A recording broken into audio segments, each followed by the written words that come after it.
আমরা ভবিষ্যৎ সম্পর্কে যা বিশ্বাস এবং আশা করি তা পরিবর্তন হওয়ার সম্ভাবনা আমরা বর্তমানে কিভাবে আমাদের জীবনে বসবাস করি তার ফল কি হবে সেটা প্রভু যিশু বলেন।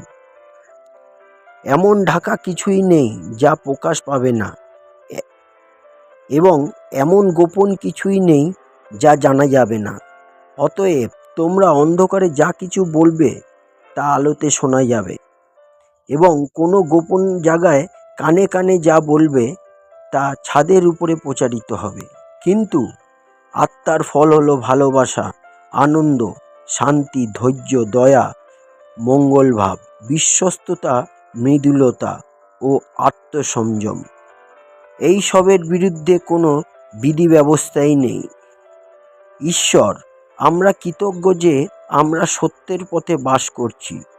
লোভ থেকে আমাদের রক্ষা করার জন্যে ধন্যবাদ প্রভু। আমাদের কিছু কেলেঙ্কারি করতে হবে না।